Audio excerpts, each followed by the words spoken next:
How could you actually? So that, and that's I think that's the thing that's going on right now is like the continual story of that you have out there, especially among like conservative YouTubers and stuff, is like Star Wars is dead. Star Wars is dead. I want them alive. And we've all heard that over and over again. And I would say that Star Wars is not dead. I don't think it's dead. Star Wars, you can't kill Star Wars. It's never going to be dead. I would say, and dare I say, Star Wars is eternal because Star Wars is an idea, it's a concept. And The Empire Strikes Back is still The Empire Strikes Back, which is an amazing film, and it's the best one in the series. And while Star Wars has kind of always been, and I'm going to say it, Star Wars has always kind of been a mediocre film franchise of a much cooler, interesting idea.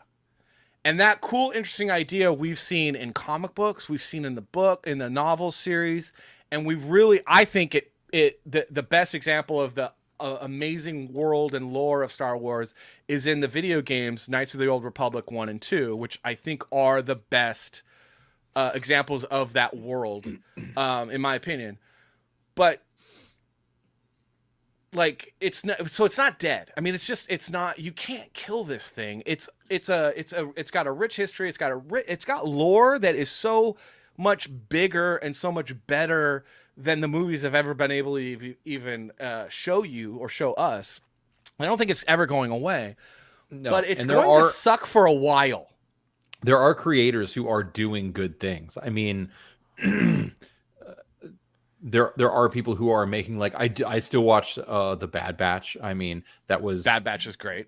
That was great. I mean, yeah. the animation through the entire Clone Wars and then into the Bad Batch, the animation was great. Most of the writing was great. There was obviously like so many elements that were written for children or for, you know, a much more kind of a broad open audience and whatnot. And that's great, but they were great shows. The stories themselves, the fundamentals, the relationships between the people, the honor, the tributes that they made to others. Like, it was really good. There's always homages. Like there's such great, sometimes even a shot, you're like, whoa, is that the shot from, that looks just like the shot from, and you're like, of course it's just like the shot from episode 1 or whatever it was.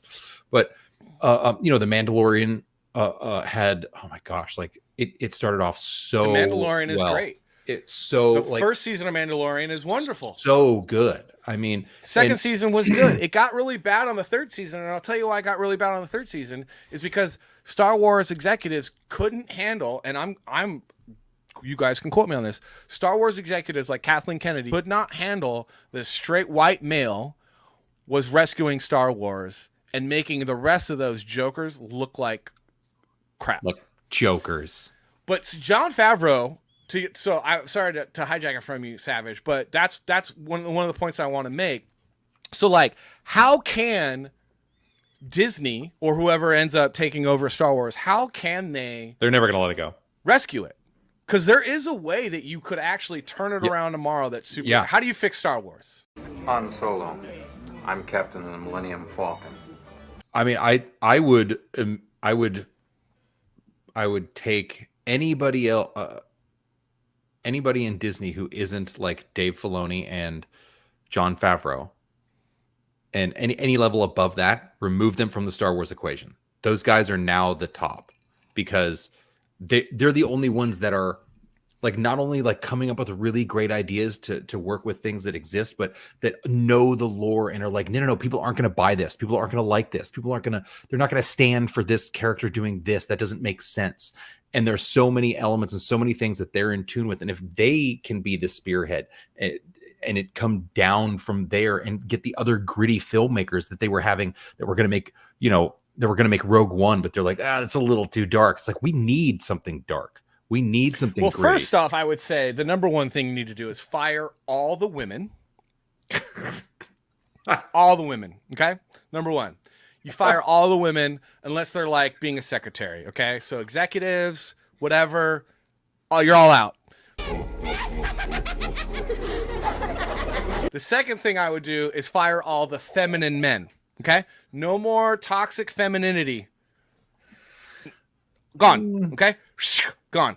Field is approximately 3,720 to 1. Never tell me the odds. All right. So that's my number one and number two. But besides firing people, story-wise, it's really simple. It's really simple. You don't have to come up with something new. You don't have to try to like, oh, what's the new story we want to tell? You literally go back in time and you look at John Ford, Akira Kurosawa, and Sergio Leone. You take all of the greatest movies that those directors created, and then you do exactly what Lucas did with Star Wars, the first one. The with original. Hidden Fortress. Hidden Fortress was an Akira Kurosawa film. And you take those movies like Once Upon a Time in the West, Seven Samurai, and you recreate those films as Star Wars epics. This is the way. This is the way. This is the way. That's it.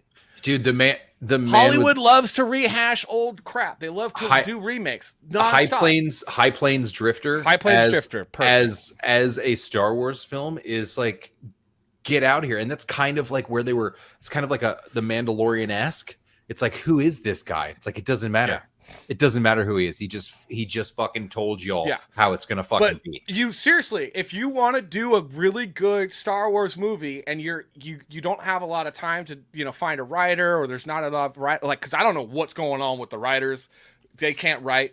So just take a Sergio Leone film, a John Ford film, or a Akira Kurosawa film, and you recreate that in the Star Wars world. You don't try to add anything. You don't try to do gender swaps. You don't try to do any of that. You just tell a Western in space, good guys versus bad guys, and you're gonna win.